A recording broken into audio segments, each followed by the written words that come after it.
Hello, Mr. Tesbon. Welcome to the CTBTO Newsroom project, CTBTO Youth TV.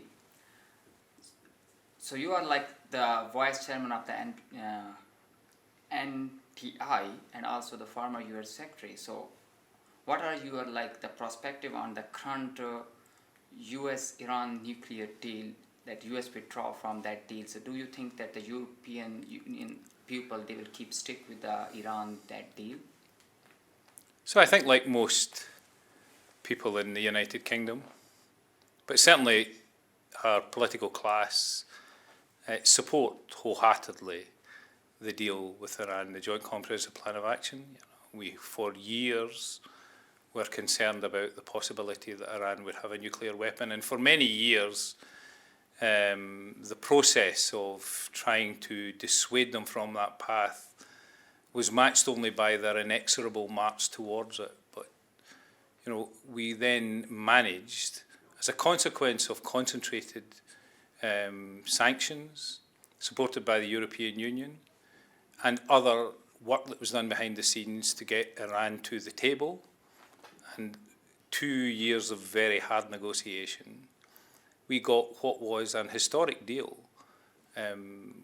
which immediately was endorsed by the rest of the world by a resolution of the Security Council.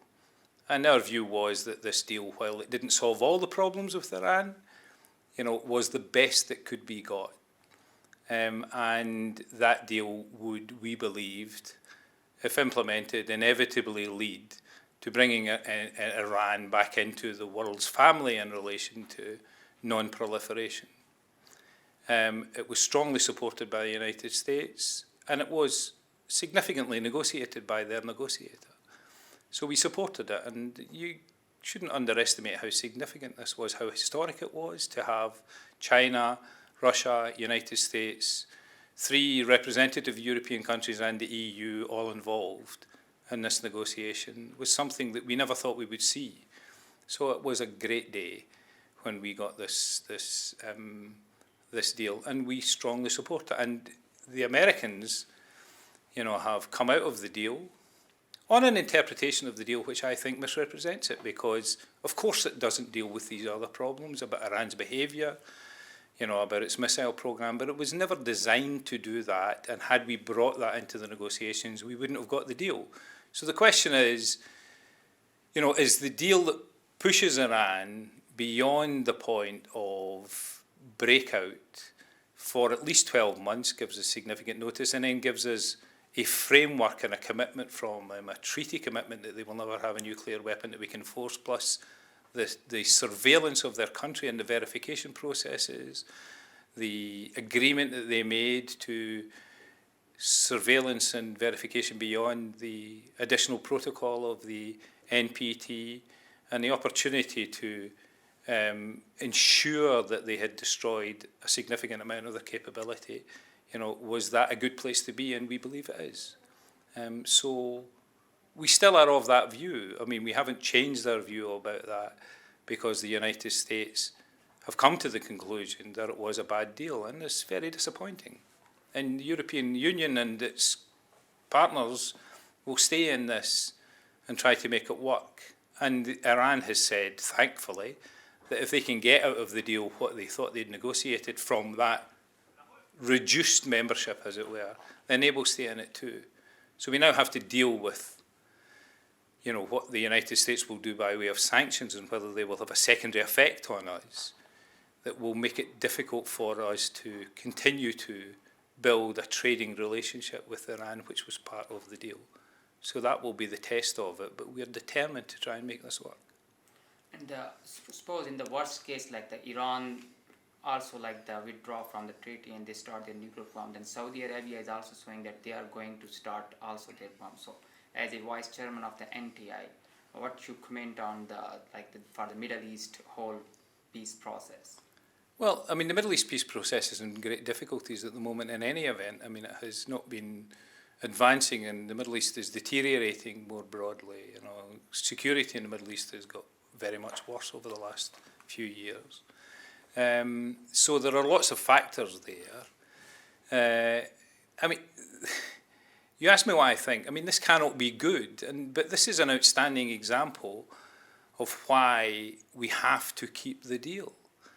Because all of these other things that people are threatening to do, and may be inevitable, although, you know, in the circumstances there may be other leverage that we can bring to bear on people so that they don't fulfil their promises, but we'll need to wait and see what that is. But if we keep the deal, then we will not have these consequences. People will have no reason, no excuse, you know, for proliferation. So earlier I was making the point that not only did I think this was a strategic mistake for the United States, but it is a strategic mistake for, you know, for security. It's a strategic mistake for non-proliferation and our ambitions, and we were moving in the right direction in terms of non-proliferation. You know, with Iran definitely, you know, committed not to building a bomb, we were in a situation that for the first time in my life, there was no country in the world that was aspiring to have a nuclear weapon. And that's never been the case in my whole lifetime.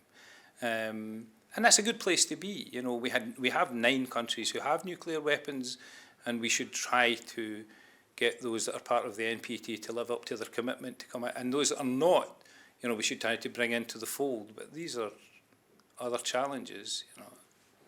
You know, India and Pakistan have nuclear weapons for reasons to do with their regional challenges, their respective relationship. But we have to work with them to try and resolve these problems.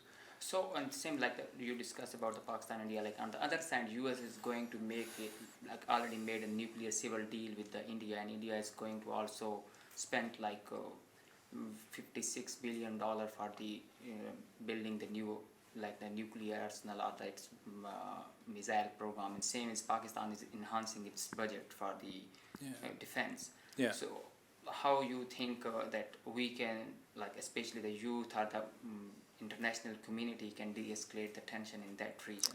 Well, I mean, this is a reflection of issues between India and Pakistan that are not nuclear issues. They're issues about, you know, whether people trust each other, the Kashmir problem, you know, I mean, other issues that I'm not expert in, but I know they're there.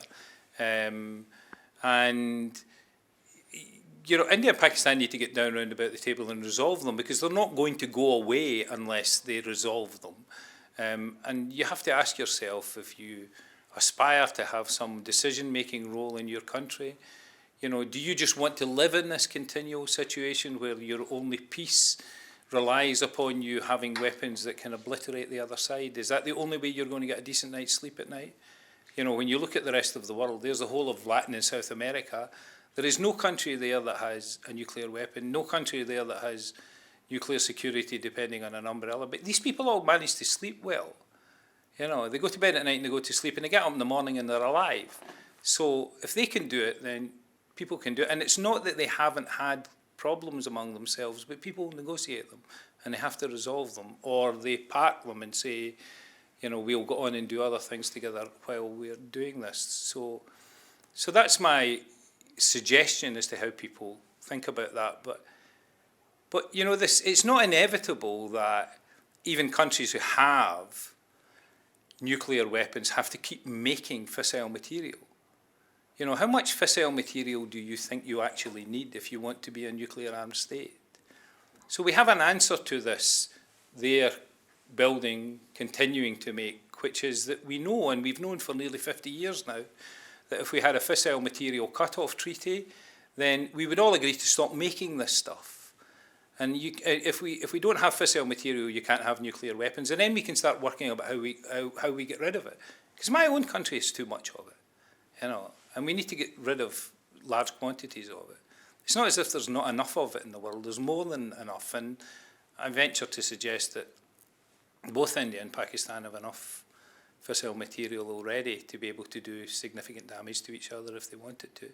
So Pakistan, in my view, needs to be encouraged to allow, excuse me, to allow the Disarmament Commission, you know, the Disarmament Committee to engage on a discussion about a fissile material cut-off treaty. But they won't do it. So, like, basically, we are from the, like, the CYG, CTBT. Excuse me, I need to do that again. Do you want some water? Yeah, just small, sorry. longer than I thought. On you go. Right. So City Video started with the youth group, and Yeah. like how you like to see this all their efforts and the work they are Yeah. doing. So I think this is great. You know, I mean, I'm not just encouraging young people to do this in a kind of patronising way. I mean, this is the world you're going to live in. My hope was, when I went into public life, that I would be handing on a safer, more secure, better world to the next generation and to the next again generation. I'm astonished and disappointed that instead of us being in a better position, we're in a deteriorating position. You know, things are getting worse. Violence is becoming worse. It's becoming constant now. I mean, at least in the past, if you look at history, the majority of history was there were wars and they ended. Some of them lasted for a long time, but they ended. But it seems now that conflict never ends when it starts.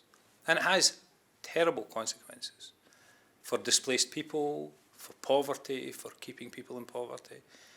And, you know, I mean, we already face lots of common problems in the world that we live in. Climate change, other issues, you know, disease.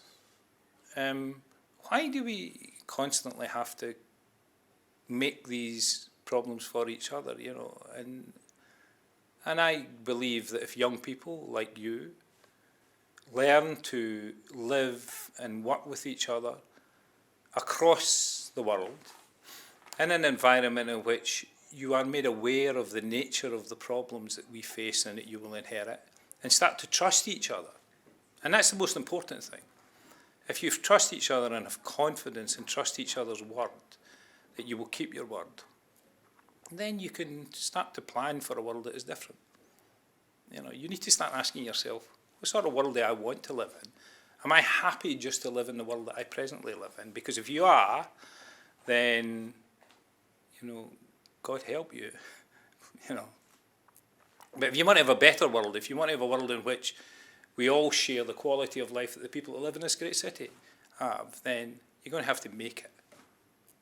And you're going to have to work with people of your age to do it. Okay. So I think that the four of our CYG member, they are also like the young fellow at the NTI. So what type of the opportunities you have at your like the organization for the youth people? Yeah, so we have a very young and very diverse staff, and I chair another organisation that works in this space that has a youth network, and we have a young staff there too, which is diverse in a European context, and we offer opportunities to young people to have, you know, come and work with us for a short period of time in internships. So, you know, if you visit NTI's offices in Washington in the summer months, then young people will be the majority of the people who are in an office of about 45 or 50 people. And not only that, but 60% of the people we employ are women. So we have a very diverse group of people, and we're very proud of that. The difficulty is, of course, it's subject to the restrictions of visas for living and working in America, but people somehow manage to get them, you know, they're students or whatever, and they have the ability to be able to spend some time with us. Thank you, Desmond, for having time with us. Thank you. Thank you.